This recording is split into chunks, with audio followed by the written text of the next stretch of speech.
que l'homme écrit son histoire, pas un siècle ne s'est écoulé sans conflit armé.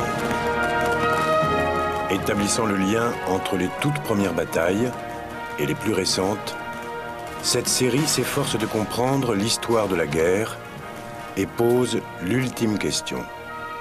Un avenir sans guerre est-il possible ?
Guerre et civilisation. L'histoire de l'humanité se confond avec l'histoire de la guerre. Guerre et civilisation passent en revue les réalisations de l'homme sur plus de 5000 ans. Ce qu'il a créé, ce qu'il a détruit.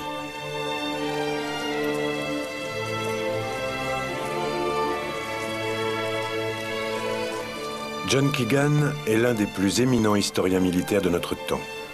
Il a consacré sa vie à étudier la guerre. Pourquoi et comment les hommes se battent-ils?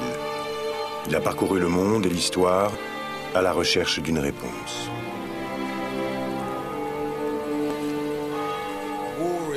La guerre est une activité vieille d'environ 5000 ans. À l'origine, ces effets n'étaient pas particulièrement dévastateurs, ni même meurtriers, et leur portée restait très limitée. Mais après 5000 ans d'évolution, la guerre est devenue, dans la première moitié du XXe siècle, une activité qui menaça de mettre un terme à la civilisation. Avec Hiroshima, l'humanité prit conscience qu'elle pouvait s'autodétruire.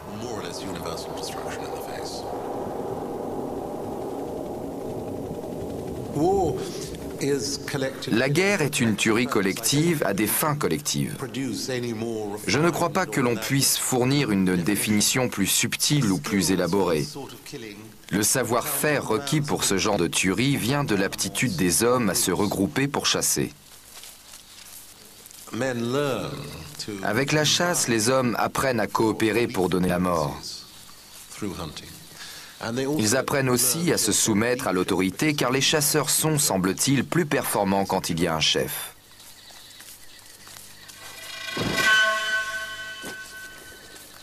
Et l'on passe ainsi de la chasse à la guerre où les hommes, assemblés sous un même commandement, tuent d'autres hommes. Lorsque certains hommes des cavernes inventent l'agriculture et se sédentarisent, ils deviennent du même coup vulnérables. Les prédateurs nomades volent leurs récoltes, leurs outils, leur bétail et leurs femmes. La guerre trouve son origine dans le vol. La guerre naît lorsque les chasseurs s'aperçoivent que les populations sédentaires sont des proies faciles et qu'elles possèdent beaucoup de choses de valeur.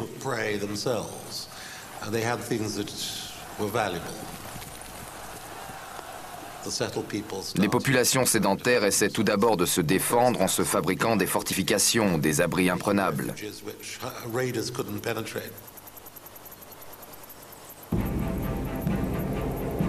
À mesure que les villages deviennent des cités, les cités des États et les États des empires, la soif de conquête jette les hommes dans la bataille. L'histoire des empires est écrite dans le sang.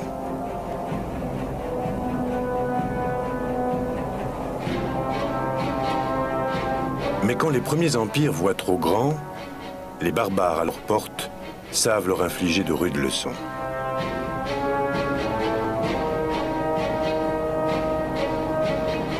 En embrassant la religion, l'homme met aussitôt la main à l'épée.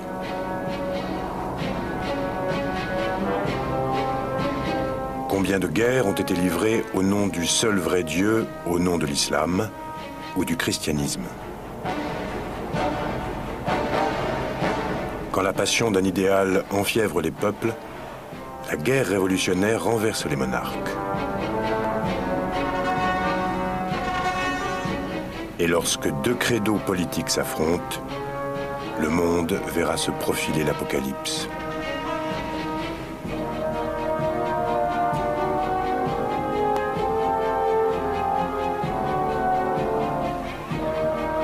Voici l'un des derniers endroits sur Terre où l'on fait encore la guerre comme autrefois.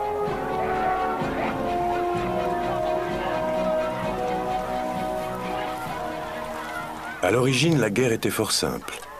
Les yeux dans les yeux, deux groupes d'hommes munis d'armes primitives se faisaient face. Ils s'insultaient puis s'affrontaient en combat singulier, s'arrêtant à la vue de la première goutte de sang. La guerre en ce temps-là n'était ni mortelle, ni décisive.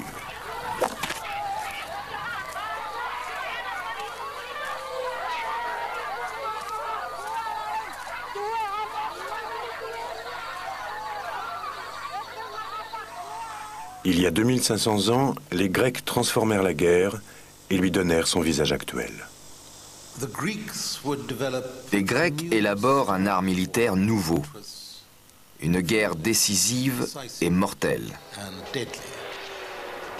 la guerre à l'occidentale.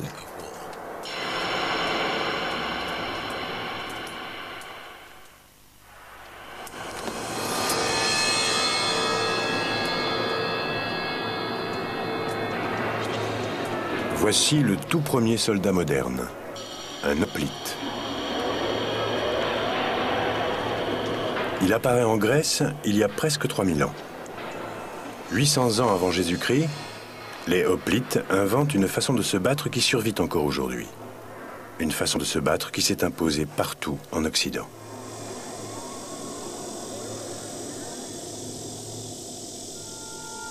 L'histoire du hoplite commence dans la Grèce antique. Des querelles séculaires opposent des villages voisins. Certains forgent des alliances et se regroupent en collectivités plus vastes, les cités. Sparte, Corinthe, Thèbes sont des cités.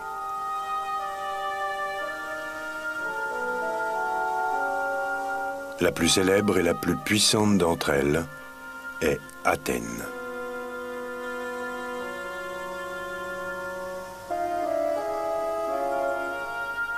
Les citoyens de ces cités sont des hommes libres qui donnent naissance à une brillante civilisation où s'épanouissent l'économie mercantile, la vie politique, la religion, la philosophie. Tout cela est rendu possible grâce à l'agriculture. Les Grecs forment en effet une société agraire fondée sur la propriété privée. Ils possèdent des lots de 2 à 6 hectares où poussent fruits et céréales et où paissent des brebis. Et c'est une réussite. L'excédent de récolte permet même l'essor culturel. En cas d'agression, ces paysans se liguent et se battent pour protéger leurs terres et leur mode de vie.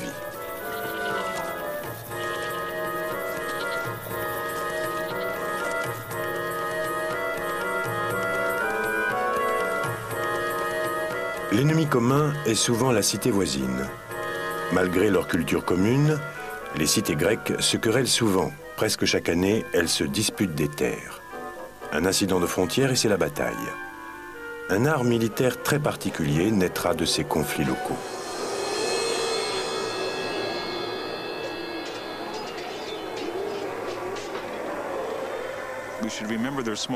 Ce sont de petites collectivités, donc les incidents de frontières sont inévitables. Il fallait trouver une méthode pour que ces conflits soient décisifs et rapides, afin que les paysans puissent retourner à leurs terres sans se faire trucider si possible.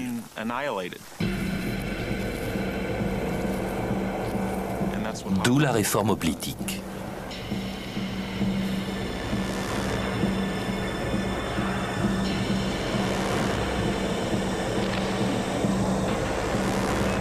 Rapide et décisive.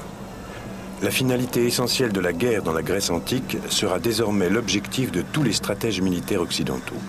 Rapide à cause du poids des armes et de la cuirasse du hoplite, conjuguée à la chaleur de l'été grec. Décisive parce que chaque camp doit être de retour pour les récoltes.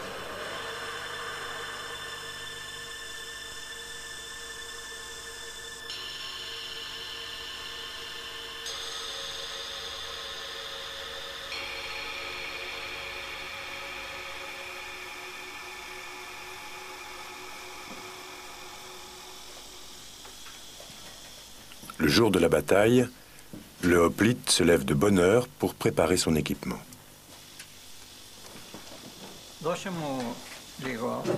Souvent, le père et le fils se battent côte à côte.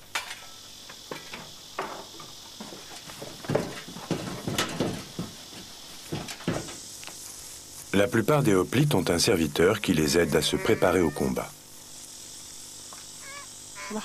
Le hoplite grec portait l'armement complet. Le mot hoplite dérive d'ailleurs du grec hoplon, qui signifie arme. Le casque était assez encombrant et limitait terriblement la vue et l'audition. La cuirasse pesait 16 kilos et ne devait pas être allégée avant 2 siècles. Venaient ensuite les jambières, l'épée et surtout l'énorme bouclier en chêne massif faisant presque 1 mètre de diamètre. La panoplie complète pesait environ 35 kilos. Depuis le temps des hoplites, tous les fantassins en campagne ont transporté en moyenne 35 kilos d'équipement.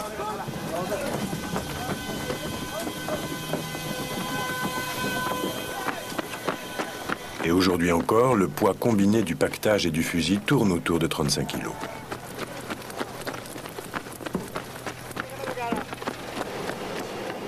Aujourd'hui, comme hier, les stratèges décident comment répartir ces 35 kilos entre armure, armement et provisions.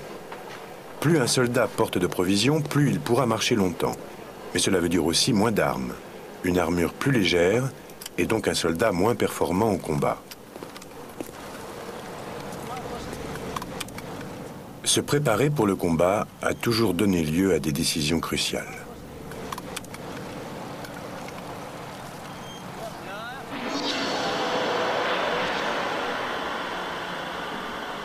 Le hoplite, lui, a choisi une lourde cuirasse, peu de provisions et des armes massives et mortelles. Un hoplite en armes devait être terrifiant. Déjà, il était cuirassé du cou jusqu'à la taille, plus les jambières. Il avait en outre cet énorme bouclier portant un insigne effrayant lui-même. La crinière de son casque flottait au vent, faisant peur aux petits-enfants, comme le raconte l'Iliade. Fin prêt pour la bataille, les hoplites forment une longue ligne sur plusieurs rangées de profondeur, une phalange. En combat singulier, le hoplite était certes extrêmement vulnérable car le bouclier était rond et ne protégeait pas bien son corps. De plus, son épée était très courte. C'était une arme secondaire. Mais une fois au milieu d'une ligne de 800 mètres de long sur 8 rangs de profondeur, le hoplite transformait ses handicaps en atouts.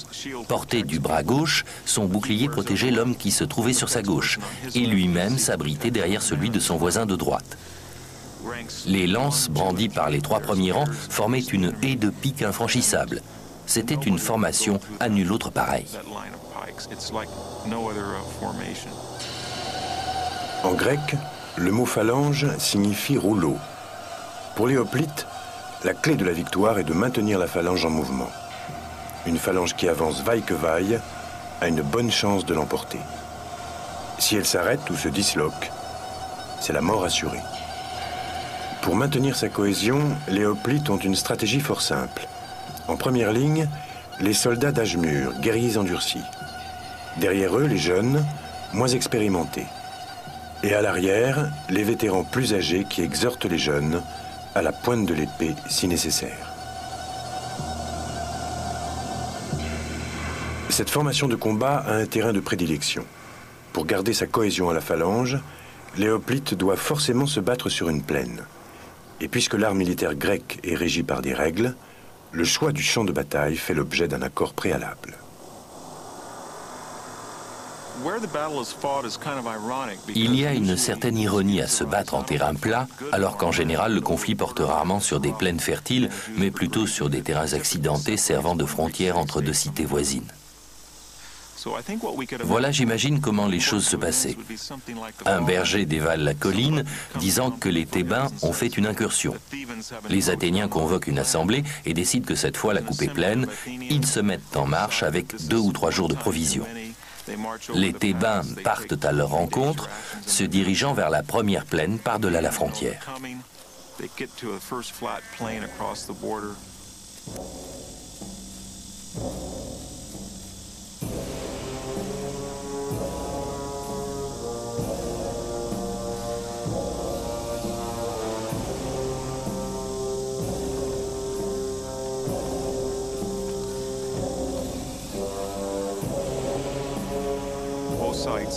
Chaque camp aperçoit l'autre. Les colonnes de hoplites sont au complet.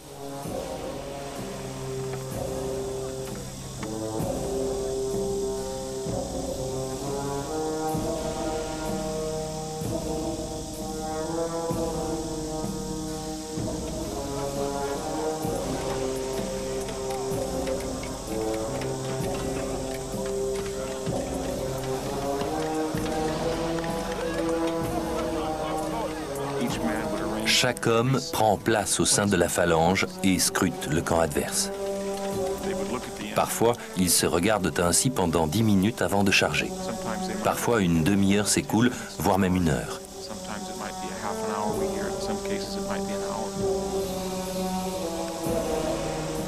C'est une forme de bataille unique au monde. Les hommes sont tout à fait conscients de ce qui va leur arriver d'ici 10, 15, 20 minutes. Pas d'escarmouche, pas de guérilla, pas d'attaque de nuit. La chance ne joue aucun rôle. Tout dépend de votre ardeur au combat et de votre acharnement à tenir votre position.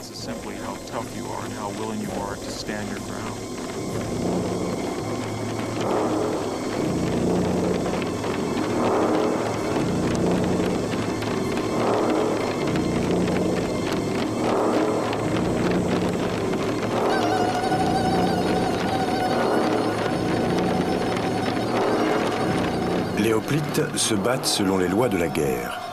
Chaque camp envoie des héros pour s'assurer que ces lois sont observées et pour décider qui est le vainqueur. Le poète épique Homère décrit la tension qui précède la bataille. Ils formaient un rempart vivant.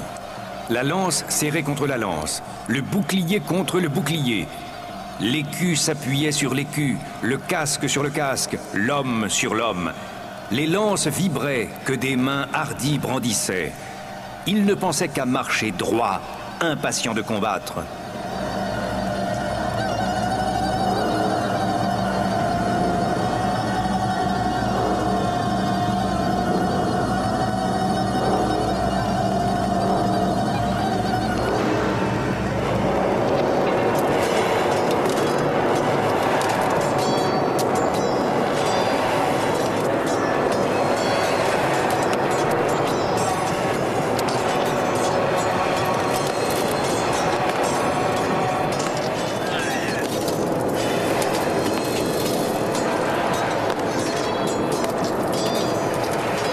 Le bouclier contre le bouclier, ils combattaient, frappaient ou étaient frappés.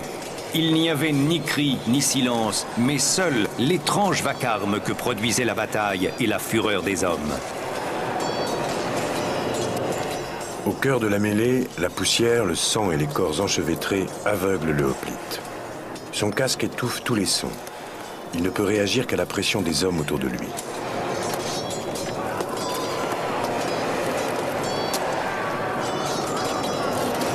Parfois, le frère tue le frère.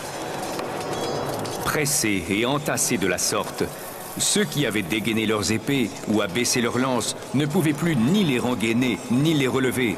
Et avec ces armes, ils tuaient leurs propres camarades dans un coudoiement fatal.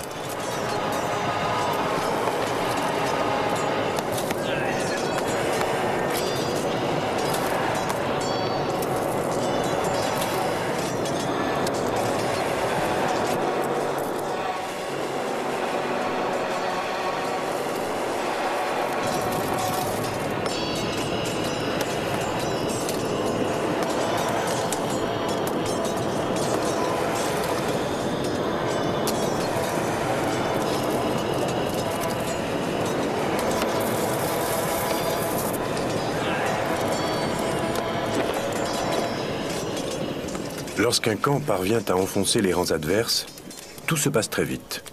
Ceux qui rompent pour s'enfuir offrent leur dos aux lances ennemies.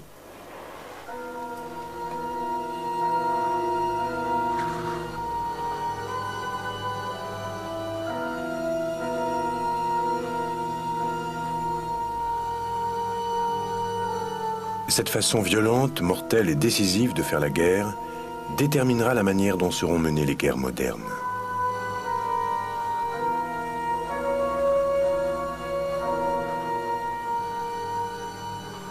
Les cités d'Athènes, Thèbes et Sparte se battaient constamment les unes contre les autres. Toutefois, face à la menace étrangère, elles faisaient taire leurs dissensions et unissaient leurs forces pour combattre l'ennemi commun. En 490 avant Jésus-Christ, cet ennemi est le plus grand empire du monde, la Perse.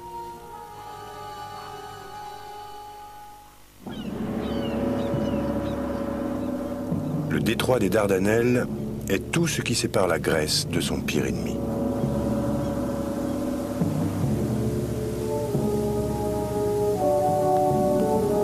L'empire perse est irrité par les fréquentes incursions grecques sur ses côtes.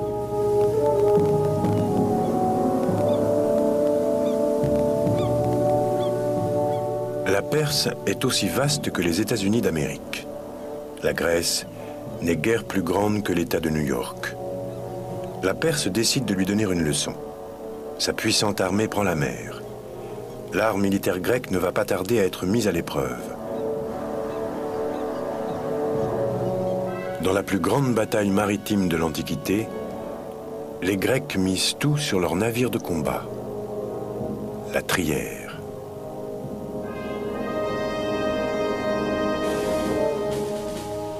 Mais avant cela, Grecs et Perses s'affronteront au sol. 25 000 soldats perses débarquent dans la baie de Marathon, sûrs de la victoire.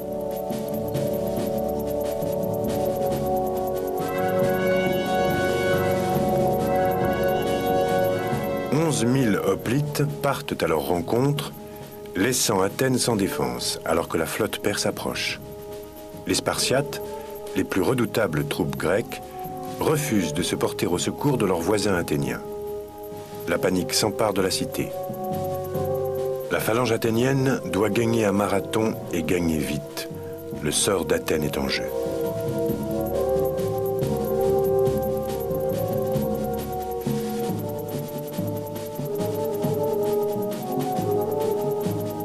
Les Perses ne sont plus qu'à 1500 mètres, de l'autre côté de la plaine.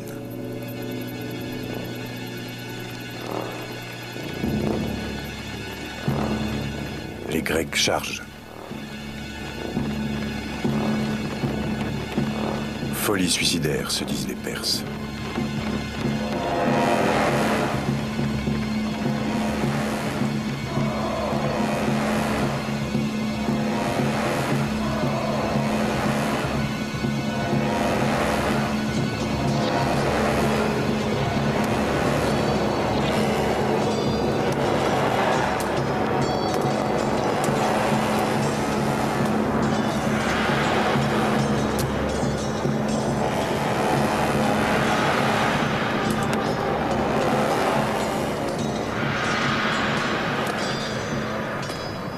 L'assaut est si violent que les Grecs l'emportent. Les Perses perdent 6400 hommes. Mais la flotte perse menace plus que jamais Athènes. Il faut prévenir la cité et lui dire de résister à tout prix. Mais 42 kilomètres séparent Athènes de Marathon. Les Grecs envoient alors le seul homme capable de délivrer le message à temps, Philippidès. Philippidès entreprend sa légendaire course à pied, le tout premier marathon. En annonçant la bonne nouvelle, Philippidès meurt d'épuisement. Mais sa mort n'aura pas été vaine. Athènes reprend courage et résiste jusqu'au retour de l'armée de Marathon. À sa vue, les Perses prennent la fuite. Dans ce premier grand affrontement entre Orient et Occident, entre Perses et Grecs, la technique militaire grecque a triomphé. L'action décisive a assuré la victoire.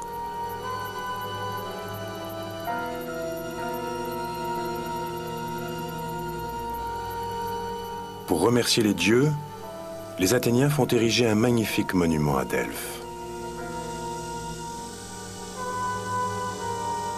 Mais 10 ans après Marathon, les Perses lancent une seconde invasion.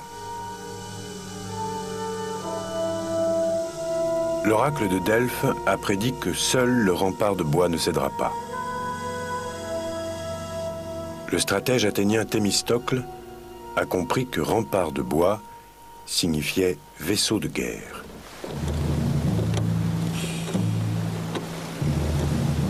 Les Athéniens s'attellent donc à construire une flotte de navires longs et rapides, les trières.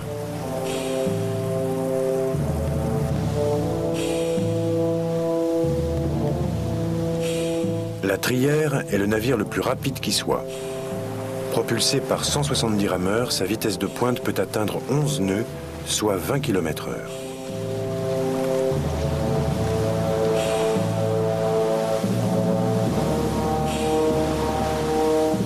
Son arme principale est une étrave géante recouverte de bronze à la proue. La trière peut ainsi éperonner tout navire sur son passage. La flotte athénienne est achevée juste à temps. En 480 avant Jésus-Christ, l'empereur perse Xerxès se lance sur la Grèce avec la plus grande flotte et la plus grande armée jamais réunie, 200 000 hommes.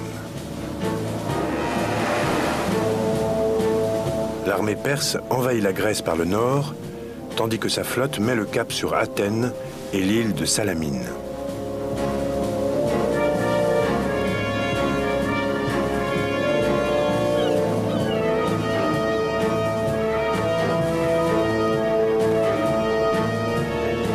Les Thermopyles sont un étroit défilé qui ouvre la voie vers la Grèce. La progression des troupes perses vers le sud y est arrêtée par 7000 hoplites. Au sein de cette armée, 300 Spartiates, les plus redoutés et les plus disciplinés de tous les soldats grecs, sous le commandement du roi Léonidas. Un cavalier perse est envoyé en éclaireur pour espionner les soldats grecs. Les uns sont à moitié nus et font de l'exercice physique, tandis que les autres coiffent leur chevelure. Personne n'essaya de le capturer. Personne ne fit le moindre cas de lui. L'espion les observa, ahuri, puis alla rapporter ce qu'il avait vu. Les généraux perses raillèrent les Grecs et leur absurde façon de faire la guerre. Leur présence en ce lieu semblait n'être qu'effronterie et pure folie. Exaspéré par le calme des Spartiates, le commandant perse ordonne l'assaut. L'attaque perse dure 4 jours. Les Spartiates se battent jusqu'à briser leurs épées et poursuivent le combat à main nue. Léonidas et tous ses hommes périssent.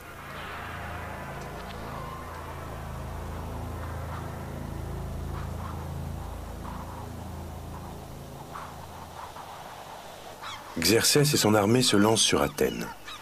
Les Athéniens, plaçant tous leurs espoirs dans leurs remparts de bois, se retirent sur l'île de Salamine.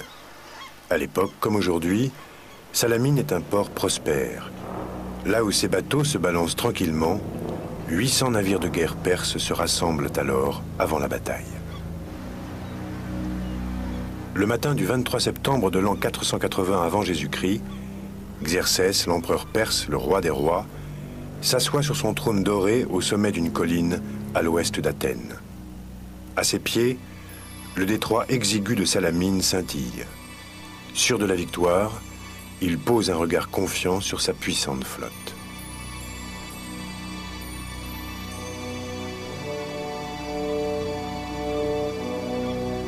Mais Thémistocle, à la tête de la flotte athénienne, est fin prêt lui aussi. Les navires perses sont 2 fois plus nombreux. Aussi a-t-il prévu de les attirer dans les étroites passes de Salamine, où il leur sera difficile de manœuvrer. Thémistocle regroupe ses trières dans le détroit de Salamine et met les Perses au défi d'attaquer.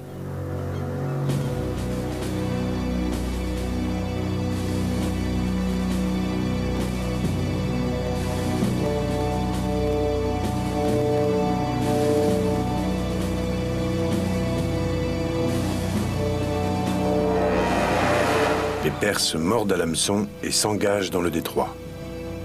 Au commandement de Thémistocle, les Athéniens se jettent de toute la force de leurs rameurs sur les Perses.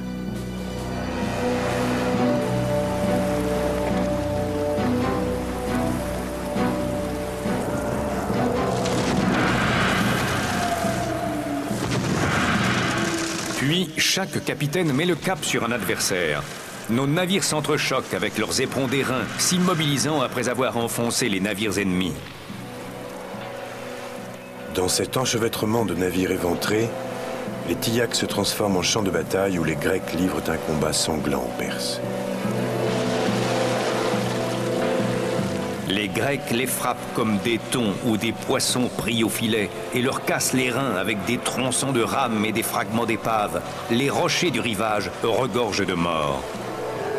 Des gémissements mêlés de sanglots s'entendent au large sur la mer jusqu'à l'heure où la sombre face de la nuit les dérobera aux vainqueurs.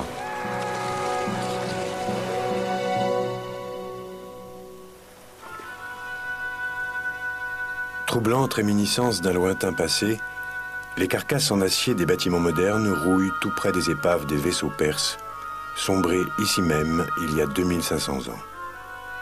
La tactique grecque, engagement décisif, choix du terrain, a payé sur terre à Marathon. Elle a payé en mer à Salamine. La technique militaire grecque peut à présent conquérir le monde.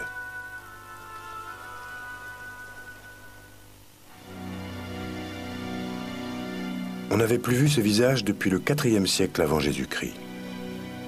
Une profonde balafre part du front et traverse l'œil jusqu'à la joue. Le visage a été reconstitué à partir de cet ancien crâne.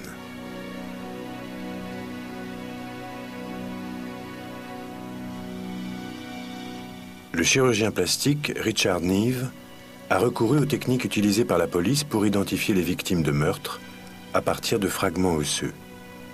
Ce crâne provient d'un site funéraire dans le nord de la Grèce.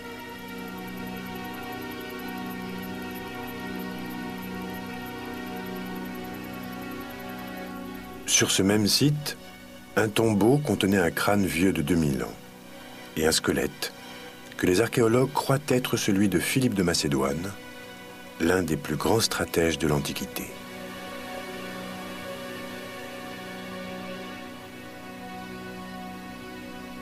L'indice décisif est cette encoche dans l'os au-dessus de l'œil droit. Nous savons que Philippe II a été blessé à l'œil droit par une flèche. Ici, on peut constater les dégâts occasionnés sur le bord supérieur de l'orbite et sur la joue. La flèche a dû le transpercer de haut en bas. Voici le point d'impact. Elle a endommagé l'os, crevé l'œil et fracassé la joue à cet endroit. À l'évidence, avec une telle blessure, cet homme était aveugle d'un œil. C'est le premier fait important que l'on voit apparaître après avoir recollé tous les fragments osseux. Cela semble corroborer un témoignage selon lequel Philippe aurait perdu un œil en recevant une flèche lors d'un siège. Selon la légende, Philippe aurait accepté de perdre un œil si c'était pour étendre sa domination et son pouvoir. La soif de pouvoir de Philippe s'affirme d'abord en Macédoine, un royaume barbare au nord de la Grèce. Pendant plus de 20 ans, Philippe va développer une armée d'un nouveau type. Comprenant la force de la phalange grecque, il l'intègre au sein de son armée.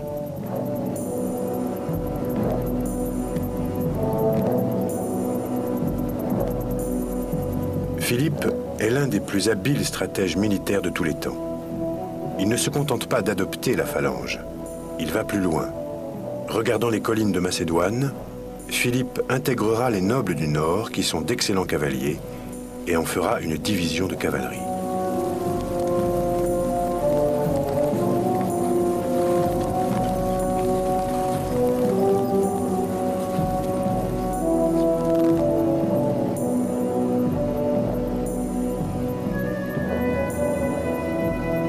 Sur l'île de Crète, il recrute parmi les tribus réputées pour l'adresse de leurs archers.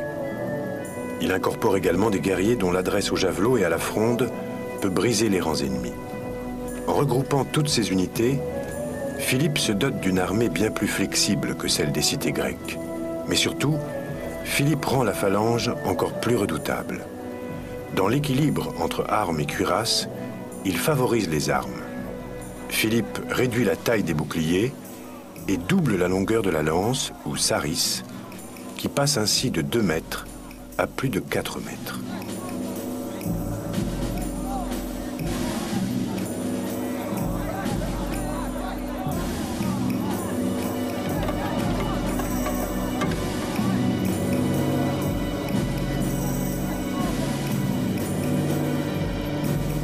Ainsi, lorsque les lances sont abaissées pour le combat, ce sont les piques acérées des 5 premiers rangs qui dépassent à l'avant de la phalange.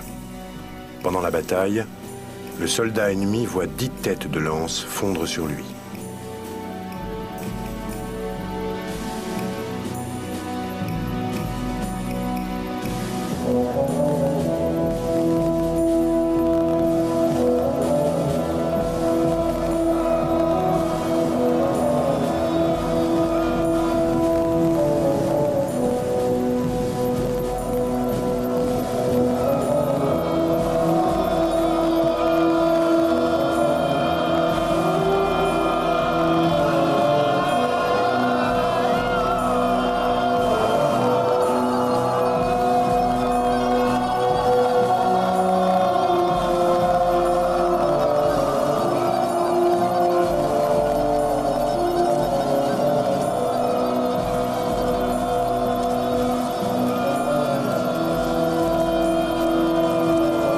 En mouvement, chaque rangée poussant la rangée de devant à avancer, la phalange gagne un élan irrésistible.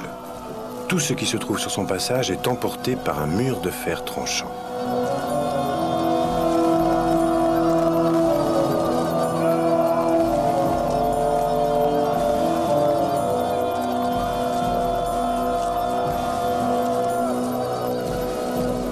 La phalange macédonienne embroche ses ennemis comme des morceaux de viande.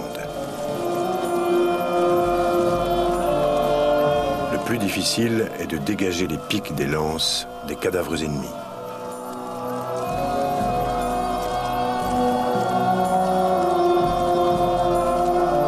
Philippe révolutionne la guerre, non seulement sur le terrain militaire, mais aussi parce qu'il paye ses soldats et les entraîne tout au long de l'année.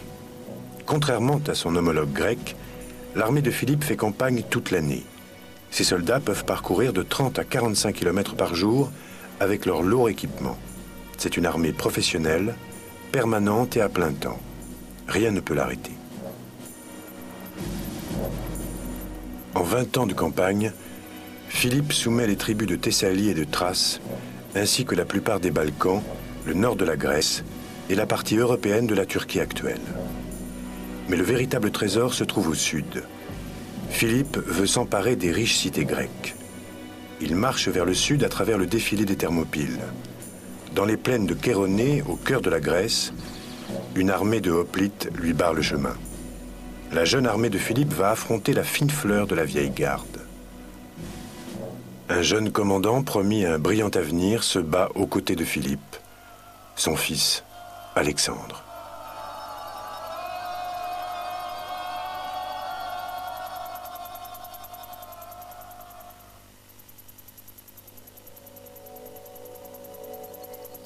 La bataille de Chéronée a lieu en 338 avant Jésus-Christ.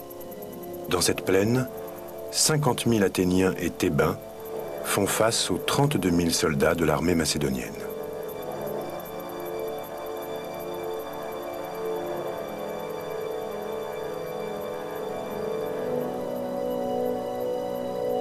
Le sort de la Grèce tout entière se joue dans cette plaine. Sur le flanc gauche, le fils de Philippe, Alexandre, commande la cavalerie. Alexandre n'a que 18 ans, mais il convoite déjà le trône de son père.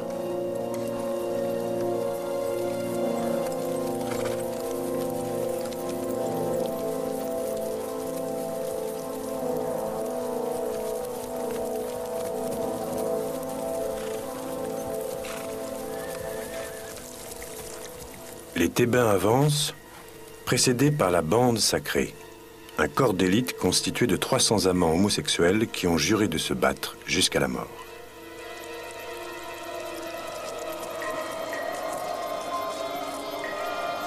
Philippe ordonne à la phalange macédonienne d'avancer à son tour.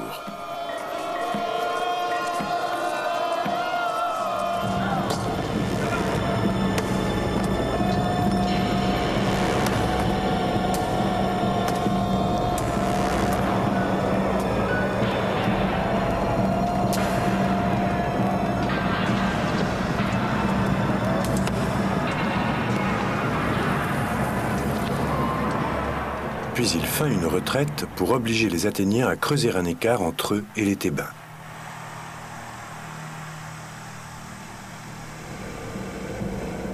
Alexandre lance alors une seule charge de cavalerie à bride abattue et les rangs ennemis sont enfoncés.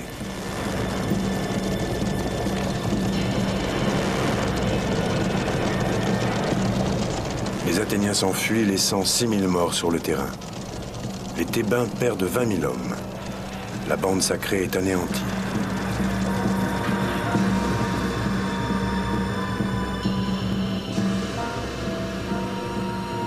Fidèle à son serment, la bande sacrée s'est battue jusqu'au dernier homme.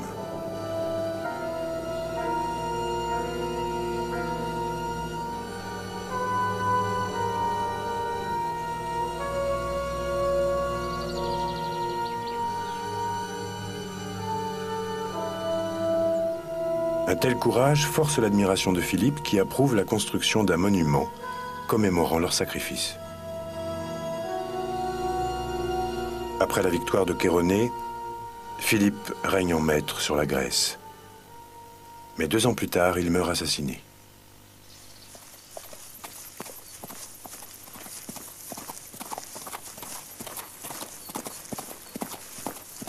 Alexandre hérite du trône de Grèce, mais aussi du rêve le plus ambitieux de son père, détruire la Perse.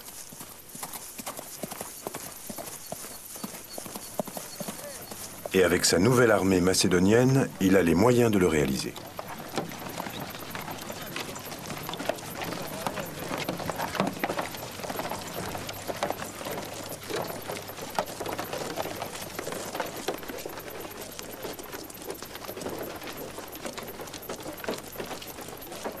Le noyau de l'armée d'Alexandre est constitué par la cavalerie, véritable compagnonnage où les officiers vivent en frères, affrontant ensemble le danger et rivalisant de courage et de hardiesse militaire.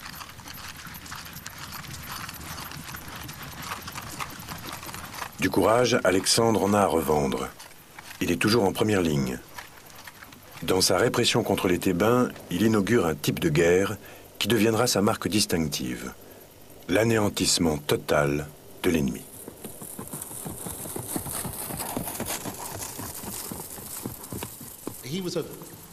C'était un homme impitoyable, capable de tuer ses amis si ça lui prenait. Il méprisait le danger s'il estimait devoir risquer sa vie. Il sera blessé 9 fois, la dernière presque mortellement. Il valait mieux ne pas aller boire avec lui un samedi soir. Lors d'une beuverie, il a tué Clitus d'un coup de lance en pleine poitrine parce que Clitus avait dit quelque chose qui lui avait déplu. De 334 à 331 avant Jésus-Christ, Alexandre défait l'armée perse à Granique, Issos et enfin à Arbel dans l'Irak actuel.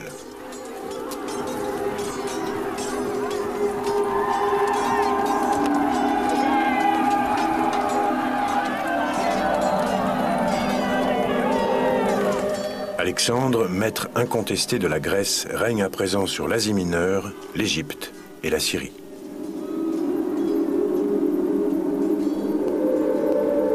Une campagne de conquête épique l'emmène jusqu'en Afghanistan et en Inde, bien au-delà des confins du monde connu. À l'époque, aucun autre seigneur de la guerre n'a conquis un empire si vaste et en si peu de temps. Tout au long de son règne, le gros des troupes d'Alexandre viendra de sa région d'origine, la Macédoine. Personne n'était jamais parvenu à résoudre les problèmes de ravitaillement d'une armée si loin de chez elle. Tout le génie d'Alexandre est justement d'avoir été à la fois un grand stratège et le père de la logistique moderne. Il garde son armée près des côtes et une flottille de navires suit la progression des troupes pour mieux les approvisionner. Une fois ravitaillés, les hommes doivent porter leur propre ration. S'ils sont pris en train d'utiliser des chars à bœufs pour transporter des vivres ou du matériel, Alexandre fait brûler le char et abattre le bœuf. Un bœuf peut à peine tracter 8 jours de nourriture pour lui-même. Alors ne parlons pas de porter celle des hommes.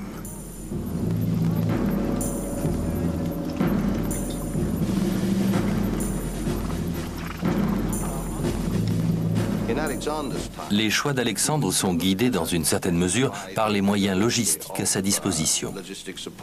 L'eau, le blé, le fourrage, ou encore par sa destination finale.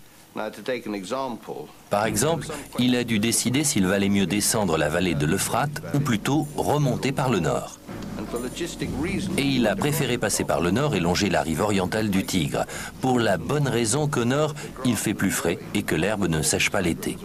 De plus, le blé se trouve dans des villages sans défense, alors que dans la vallée de l'Euphrate, l'herbe est sèche en été et les récoltes de blé sont sous bonne garde. Voilà comment des considérations logistiques peuvent déterminer une décision militaire.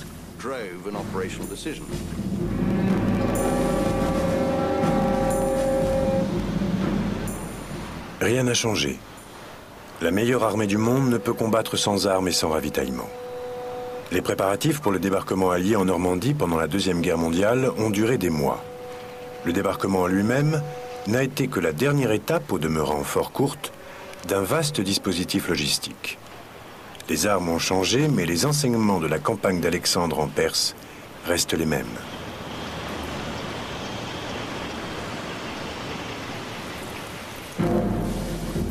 Obligé de s'éloigner des côtes et de ses points d'approvisionnement, il longe le cours des fleuves pour ne pas manquer d'eau. Des messagers le précèdent, soudoyant les villageois et promettant la clémence à quiconque approvisionnera ses troupes. Pour une armée aussi loin de son sol natal, la logistique devient une question vitale. Le calcul est simple.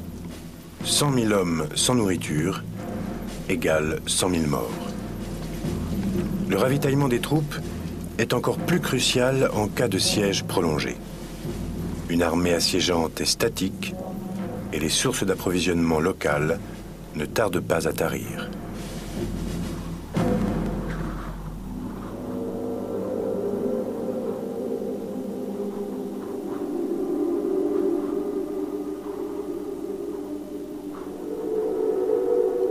Thermessos, en Asie mineure, se trouve au sommet d'une montagne. Alexandre aperçoit la ville alors qu'il traverse l'Anatolie et il n'aime pas ce qu'il voit. La seule voie d'accès passe par d'étroits défilés faciles à défendre. La ville est isolée, donc facile à assiéger. Mais à une telle altitude et avec un relief aussi accidenté, Alexandre sait que le ravitaillement de son armée sera très difficile. Le jeu n'en vaut pas la chandelle, Dans sa sagesse, il se retire.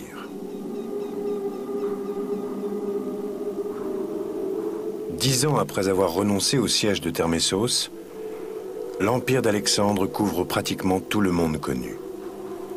Un moins bon stratège aurait sans doute tout perdu prématurément en lançant un assaut désespéré contre Thermessos. Alexandre le Grand était l'un des généraux les plus audacieux de l'histoire, mais aussi un des plus avisés. Dans toute l'histoire de la guerre, aucun homme n'a pu rivaliser avec lui.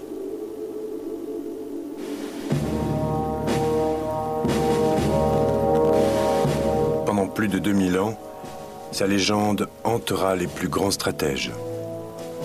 Jules César se lamenta de ne pouvoir égaler les conquêtes d'Alexandre. Napoléon pensait qu'on ne pouvait comprendre la guerre sans étudier Alexandre. Même Adolf Hitler professait son admiration pour le roi de Macédoine. À 33 ans, Alexandre meurt et son nom entre dans la légende. Au cours d'une vie brève et brillante, Alexandre a emmené son armée plus à l'est qu'aucune autre armée européenne ne le fera avant la découverte des armes à feu. Jamais il n'a regardé vers l'ouest. Et pourtant, c'est de là que surgira la prochaine grande puissance, Rome.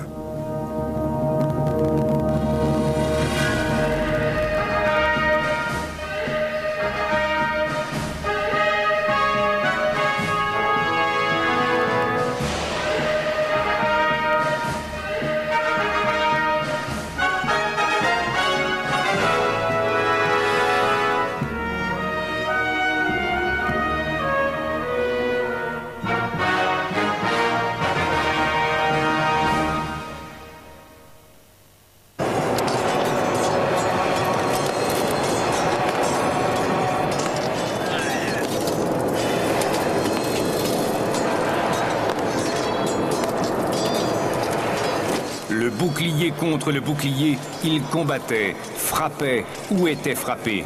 Il n'y avait ni cri ni silence, mais seul l'étrange vacarme que produisait la bataille et la fureur des hommes. Au cœur de la mêlée, la poussière, le sang et les corps enchevêtrés aveuglent le hoplite. Son casque étouffe tous les sons. Il ne peut réagir qu'à la pression des hommes autour de lui.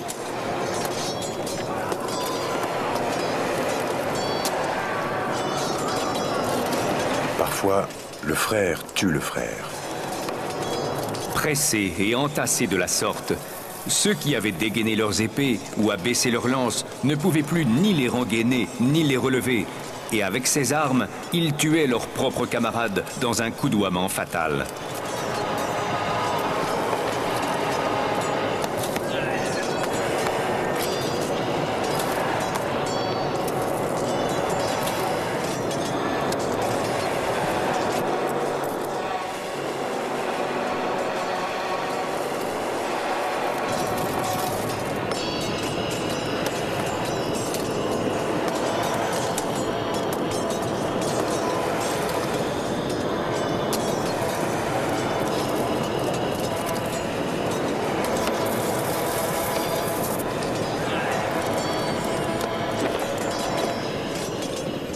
Lorsqu'un camp parvient à enfoncer les rangs adverses, tout se passe très vite.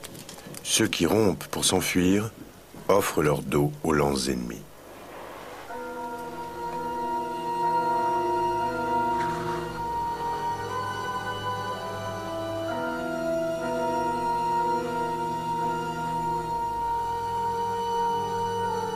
Cette façon violente, mortelle et décisive de faire la guerre déterminera la manière dont seront menées les guerres modernes.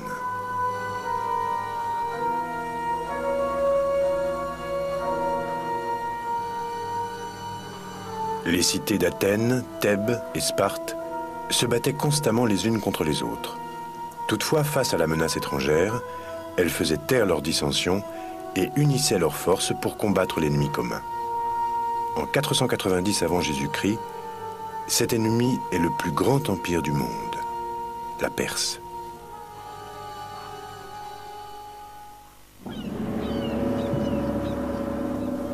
Le détroit des Dardanelles est tout ce qui sépare la Grèce de son pire ennemi.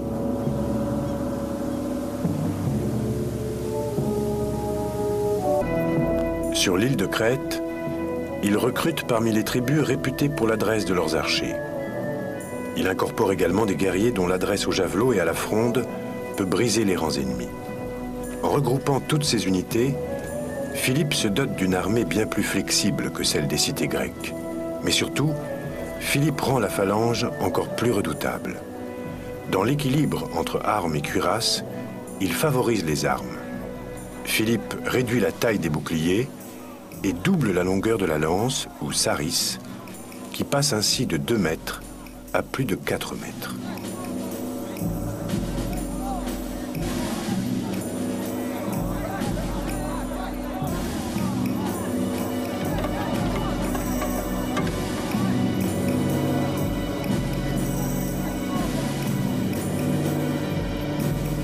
Ainsi, lorsque les lances sont abaissées pour le combat, ce sont les piques acérées des 5 premiers rangs qui dépassent à l'avant de la phalange. Pendant la bataille, le soldat ennemi voit 10 têtes de lance fondre sur lui.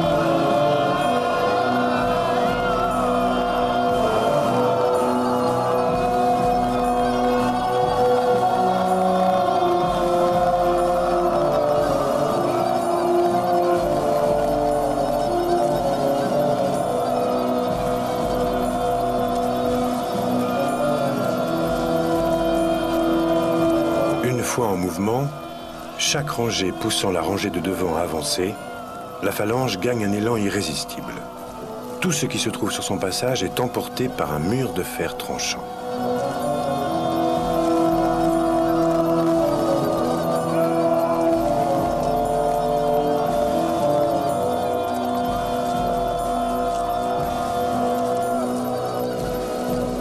La phalange macédonienne embroche ses ennemis comme des morceaux de viande. Le plus difficile est de dégager les piques des lances des cadavres ennemis.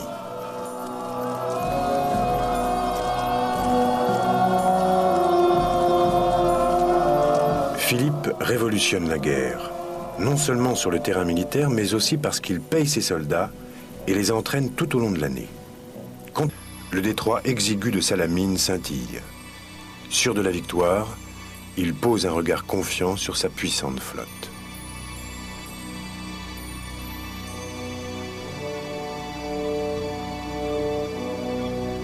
Mais Thémistocle, à la tête de la flotte athénienne, est fin prêt lui aussi. Les navires perses sont 2 fois plus nombreux. Aussi a-t-il prévu de les attirer dans les étroites passes de Salamine, où il leur sera difficile de manœuvrer. Thémistocle regroupe ses trières dans le détroit de Salamine et met les Perses au défi d'attaquer.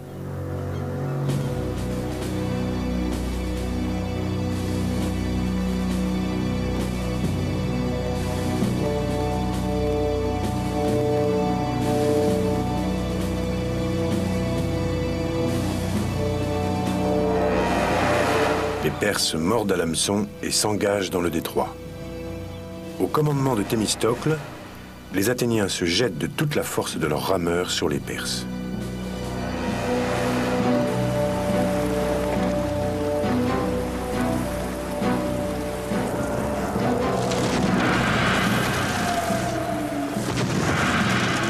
Puis, chaque capitaine met le cap sur un adversaire. Nos navires s'entrechoquent avec leurs éperons d'airain, s'immobilisant après avoir enfoncé les navires ennemis. Dans cet enchevêtrement de navires éventrés, les Tillacs se transforment en champs de bataille où les Grecs livrent un combat sanglant aux Perses. Les Grecs les frappent comme des thons ou des poissons pris au filet et leur cassent les reins avec des tronçons de rames et des fragments d'épave. Les rochers du rivage regorgent de morts.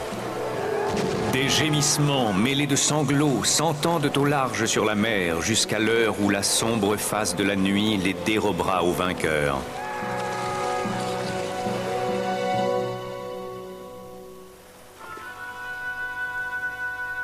Troublante réminiscence d'un lointain passé, les carcasses en acier des bâtiments modernes rouillent tout près des épaves des vaisseaux perses, sombrés ici même il y a 2500 ans. La tactique grecque, engagement décisif, choix du terrain, a payé sur terre à Marathon. Elle a payé en mer à Salamine. La technique militaire grecque peut à présent conquérir le monde.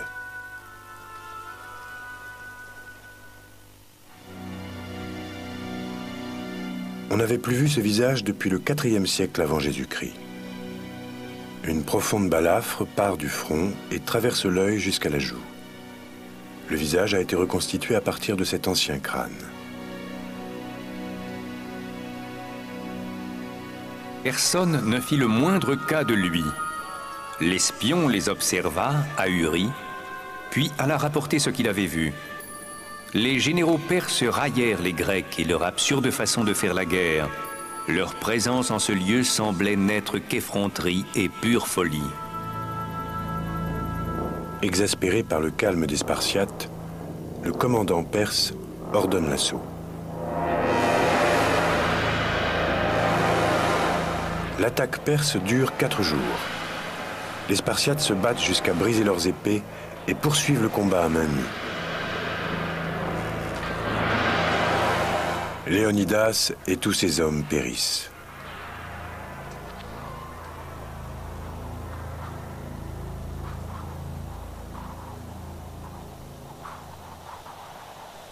Xerxès et son armée se lancent sur Athènes.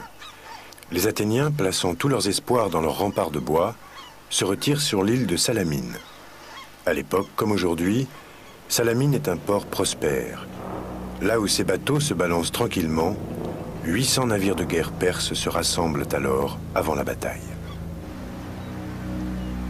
Le matin du 23 septembre de l'an 480 avant Jésus-Christ, Xerxès, l'empereur perse, le roi des rois, s'assoit sur son trône doré au sommet d'une colline à l'ouest d'Athènes. À ses pieds, le détroit exigu de Salamine scintille. Sûr de la victoire, il pose un regard confiant sur sa puissante flotte.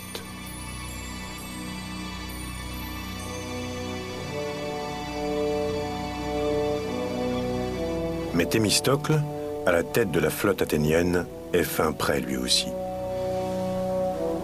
Les navires perses sont 2 fois plus nombreux.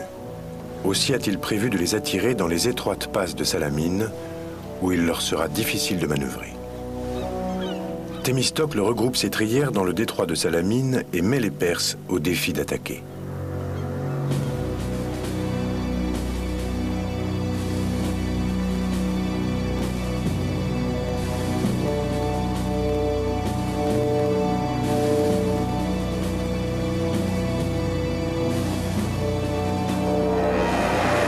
Les Perses mordent à l'hameçon et s'engagent dans le détroit.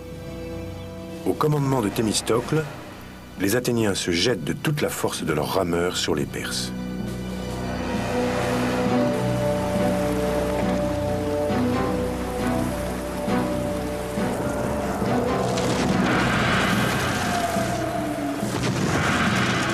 Puis, chaque capitaine met le cap sur un adversaire. Nos navires s'entrechoquent avec leurs éperons d'airain, s'immobilisant après avoir enfoncé les navires ennemis.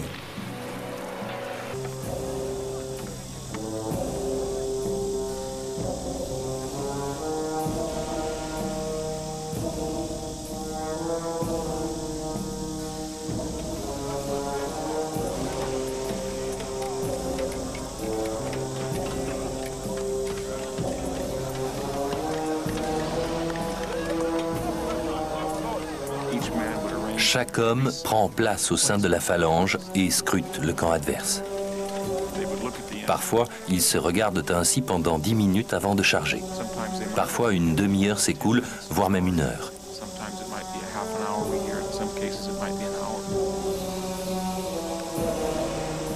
C'est une forme de bataille unique au monde. Les hommes sont tout à fait conscients de ce qui va leur arriver d'ici 10, 15, 20 minutes.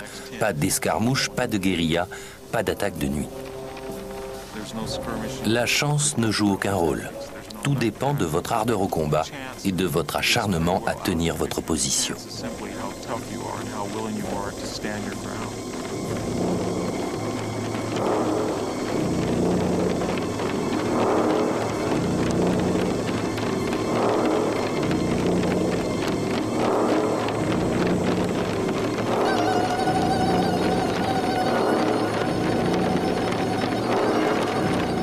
hoplites se battent selon les lois de la guerre. Chaque camp envoie des héros pour s'assurer que ces lois sont observées et pour décider qui est le vainqueur. Le poète épique, Homère, décrit la tension qui précède la bataille. Ils formaient un rempart vivant. La lance serrée contre la lance, le bouclier contre le bouclier. L'écu s'appuyait sur l'écu, le casque sur le casque, l'homme sur l'homme. Les lances vibraient que des mains hardies brandissaient. Ils ne pensaient qu'à marcher droit, impatients de combattre.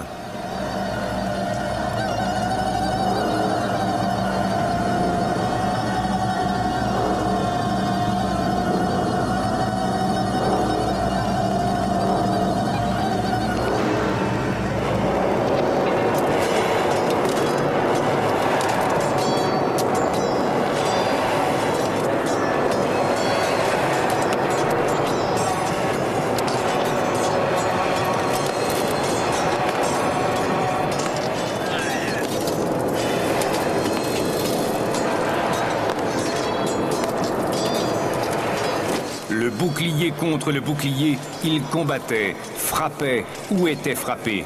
Il n'y avait ni cri ni silence, mais seul l'étrange vacarme que produisait la bataille et la fureur des hommes. Où il leur sera difficile de manœuvrer. Thémistocle regroupe ses trières dans le détroit de Salamine et met les Perses au défi d'attaquer.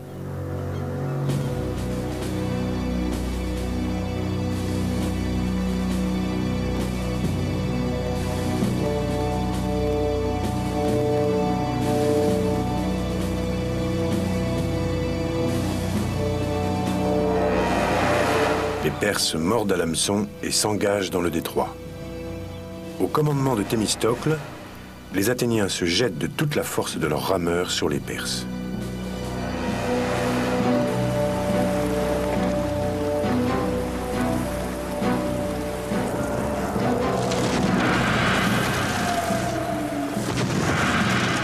Puis, chaque capitaine met le cap sur un adversaire. Nos navires s'entrechoquent avec leurs éperons d'airain, s'immobilisant après avoir enfoncé les navires ennemis. Dans cet enchevêtrement de navires éventrés, les Tillacs se transforment en champs de bataille où les Grecs livrent un combat sanglant aux Perses. Les Grecs les frappent comme des thons ou des poissons pris au filet et leur cassent les reins avec des tronçons de rames et des fragments d'épave. Les rochers du rivage regorgent de morts. Des gémissements mêlés de sanglots s'entendent au large sur la mer jusqu'à l'heure où la sombre face de la nuit les dérobera aux vainqueurs.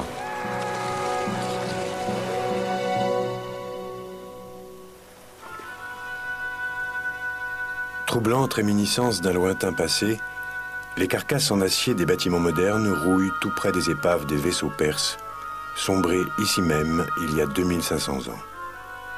La tactique grecque, engagement décisif, choix du terrain, a payé sur terre à Marathon. Elle a payé en mer à Salamine. La technique militaire grecque peut à présent conquérir le monde.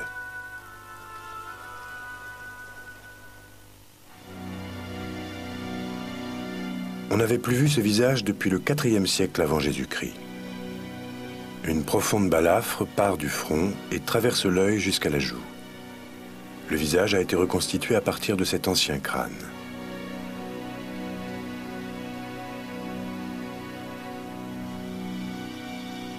Le chirurgien plastique Richard Neave a recouru aux techniques utilisées par la police pour identifier les victimes de meurtre à partir de fragments osseux. Ce crâne provient d'un site funéraire dans le nord de la Grèce.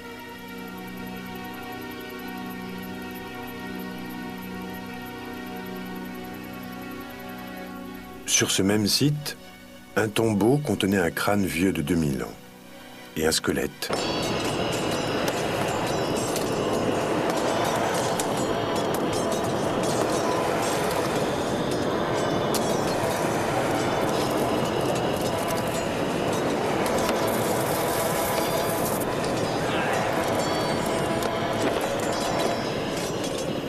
Lorsqu'un camp parvient à enfoncer les rangs adverses, tout se passe très vite. Ceux qui rompent pour s'enfuir offrent leur dos aux lances ennemies.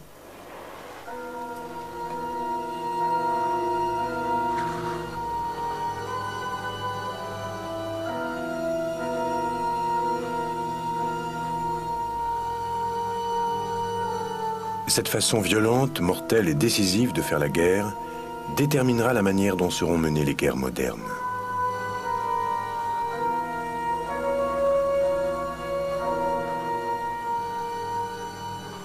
Les cités d'Athènes, Thèbes et Sparte se battaient constamment les unes contre les autres. Toutefois, face à la menace étrangère, elles faisaient taire leurs dissensions et unissaient leurs forces pour combattre l'ennemi commun. En 490 avant Jésus-Christ, cet ennemi est le plus grand empire du monde, la Perse.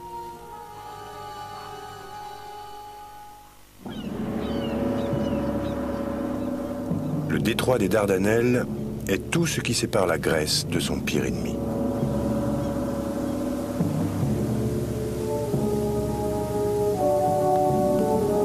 L'empire perse est irrité par les fréquentes incursions grecques sur ses côtes.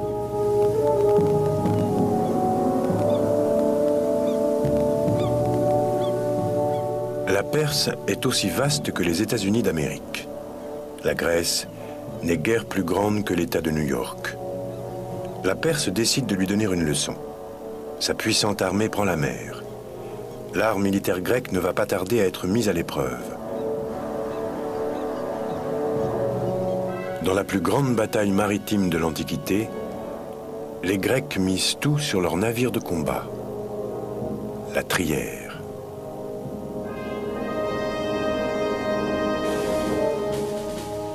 Mais avant cela, Grecs et Perses s'affronteront au sol. 25 000 soldats perses débarquent dans la baie de Marathon, sûrs de la victoire.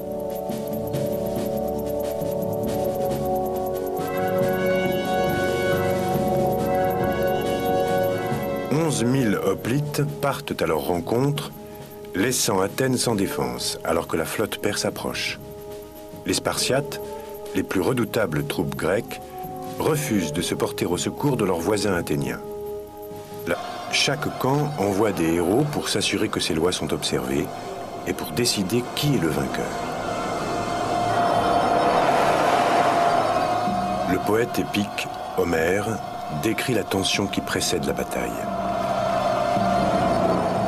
Ils formaient un rempart vivant. La lance serrée contre la lance, le bouclier contre le bouclier. L'écu s'appuyait sur l'écu, le casque sur le casque, l'homme sur l'homme. Les lances vibraient que des mains hardies brandissaient. Ils ne pensaient qu'à marcher droit, impatients de combattre.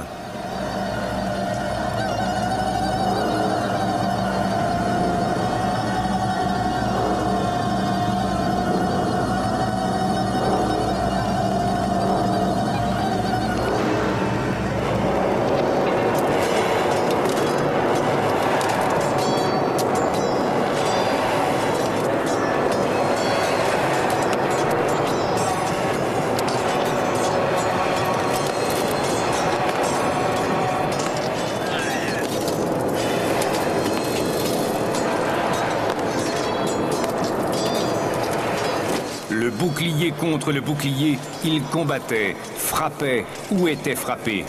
Il n'y avait ni cri ni silence, mais seul l'étrange vacarme que produisait la bataille et la fureur des hommes. Au cœur de la mêlée, la poussière, le sang et les corps enchevêtrés aveuglent le hoplite. Son casque étouffe tous les sons. Il ne peut réagir qu'à la pression des hommes autour de lui.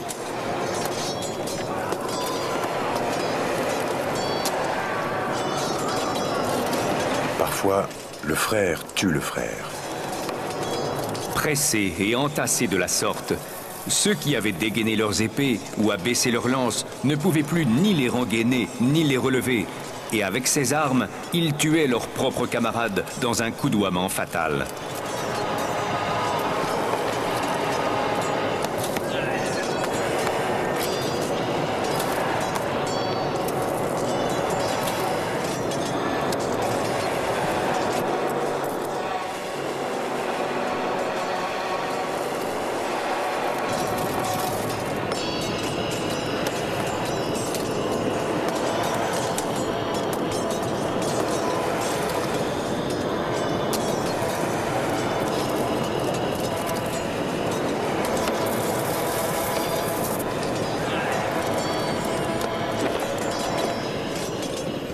Lorsqu'un camp parvient à enfoncer les rangs adverses, tout se passe très vite. Ceux qui rompent pour s'enfuir offrent leur dos aux lances ennemies. Détruire la Perse.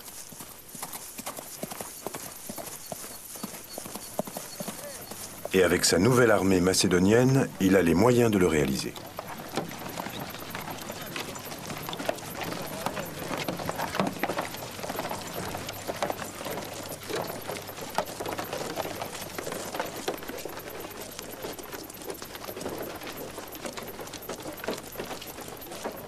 Le noyau de l'armée d'Alexandre est constitué par la cavalerie, véritable compagnonnage où les officiers vivent en frères, affrontant ensemble le danger et rivalisant de courage et de hardiesse militaire.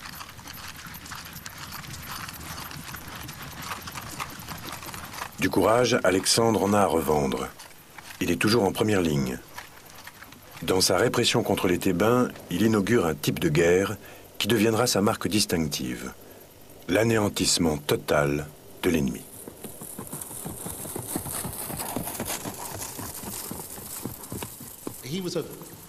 C'était un homme impitoyable, capable de tuer ses amis si ça lui prenait. Il méprisait le danger s'il estimait devoir risquer sa vie. Il sera blessé 9 fois, la dernière presque mortellement. Il valait mieux ne pas aller boire avec lui un samedi soir. Lors d'une beuverie, il a tué Clitus d'un coup de lance en pleine poitrine parce que Clitus avait dit quelque chose qui lui avait déplu. De 334 à 331 avant Jésus-Christ, Alexandre défait l'armée perse à Granique, Issos et enfin à Arbel dans l'Irak actuel.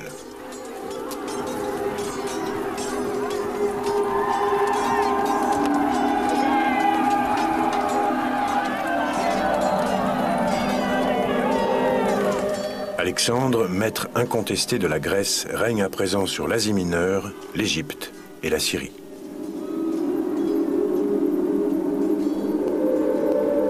Une campagne de conquête épique l'emmène jusqu'en Afghanistan et en Inde, bien au-delà des confins du monde connu.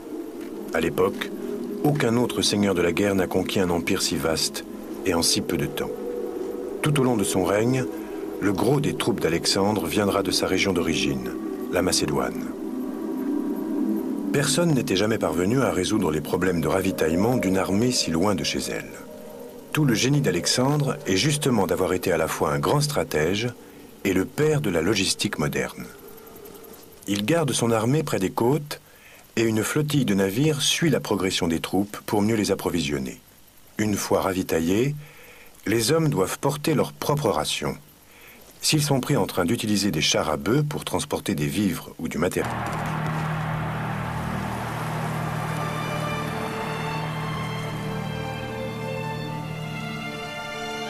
Guerre et civilisation. L'histoire de l'humanité se confond avec l'histoire de la guerre. Guerre et civilisation passent en revue les réalisations de l'homme sur plus de 5000 ans. Ce qu'il a créé, ce qu'il a détruit.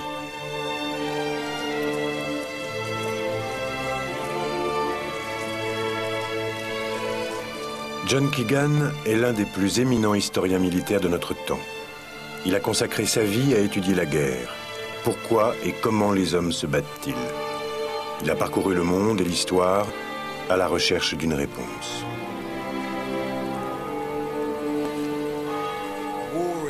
La guerre est une activité vieille d'environ 5000 ans.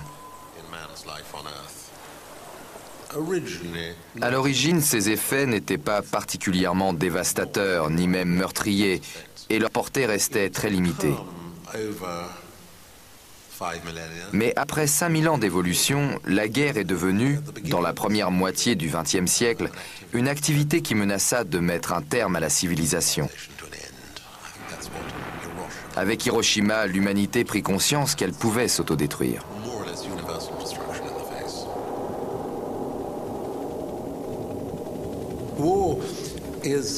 La guerre est une tuerie collective à des fins collectives.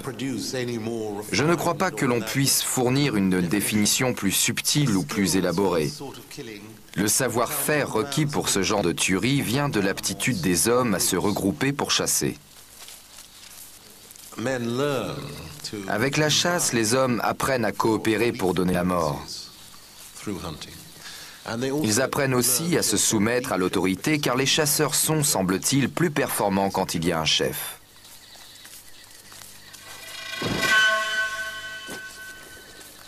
Et l'on passe ainsi de la chasse à la guerre où les hommes, assemblés sous un même commandement, tuent d'autres hommes. Lorsque certains hommes des cavernes inventent l'agriculture et se sédentarisent, ils deviennent du même coup vulnérables. Les prédateurs nomades volent leurs récoltes, leurs outils, leur bétail et leurs femmes. La guerre trouve son origine dans le vol. La guerre naît lorsque les chasseurs s'aperçoivent que les populations sédentaires sont des proies faciles et qu'elles possèdent beaucoup de choses de valeur.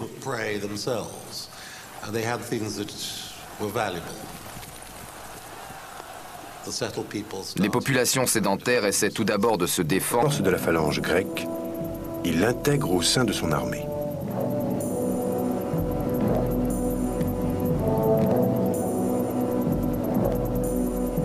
Philippe est l'un des plus habiles stratèges militaires de tous les temps. Il ne se contente pas d'adopter la phalange, il va plus loin. Regardant les collines de Macédoine, Philippe intégrera les nobles du Nord qui sont d'excellents cavaliers et en fera une division de cavalerie.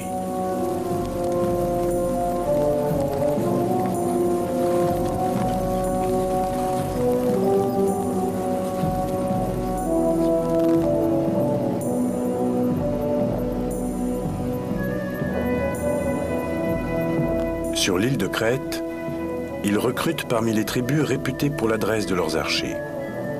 Il incorpore également des guerriers dont l'adresse au javelot et à la fronde peut briser les rangs ennemis. En regroupant toutes ces unités, Philippe se dote d'une armée bien plus flexible que celle des cités grecques. Mais surtout, Philippe rend la phalange encore plus redoutable.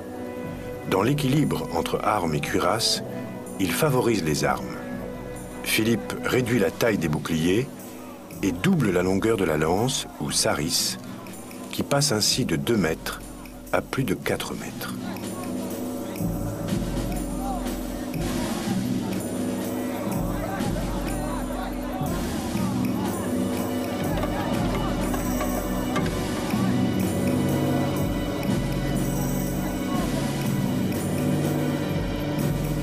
Ainsi, lorsque les lances sont abaissées pour le combat, ce sont les piques acérées des 5 premiers rangs qui dépassent à l'avant de la phalange. Pendant la bataille, le soldat ennemi voit 10 têtes de lance fondre sur lui.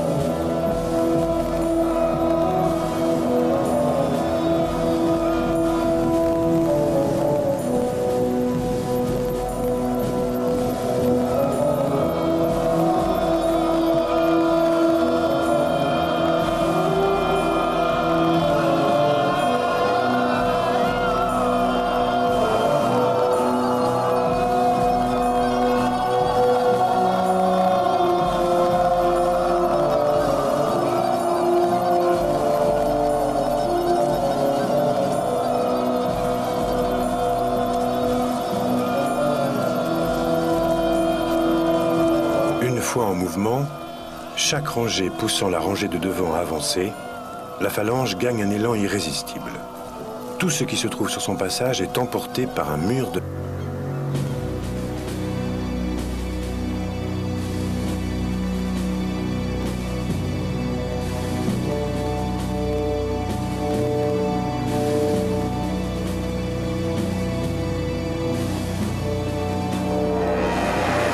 Les Perses mordent à l'hameçon et s'engagent dans le détroit. Au commandement de Thémistocle, les Athéniens se jettent de toute la force de leurs rameurs sur les Perses.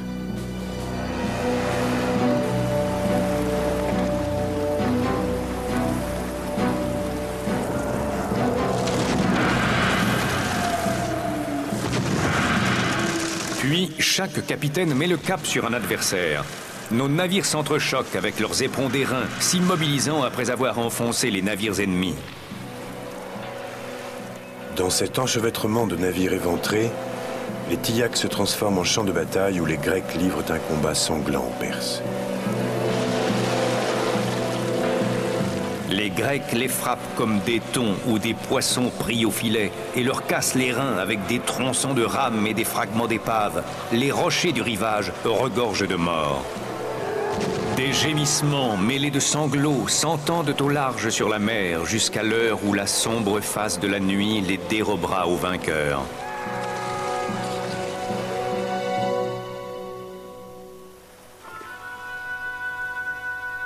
Troublante réminiscence d'un lointain passé, les carcasses en acier des bâtiments modernes rouillent tout près des épaves des vaisseaux perses, sombrés ici même il y a 2500 ans.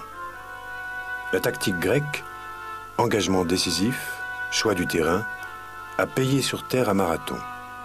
Elle a payé en mer à Salamine. La technique militaire grecque peut à présent conquérir le monde.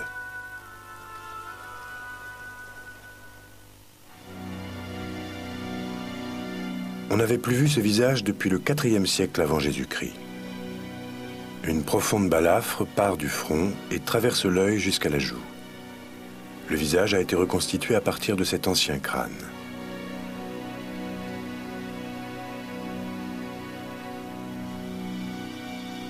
Le chirurgien plastique Richard Neave a recouru aux techniques utilisées par la police pour identifier les victimes de meurtre à partir de fragments osseux.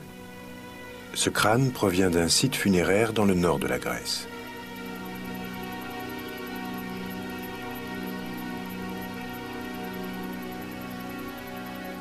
Sur ce même site, un tombeau contenait un crâne vieux de 2000 ans et un squelette que les archéologues croient être celui de Philippe de Macédoine, l'un des plus grands stratèges de l'Antiquité.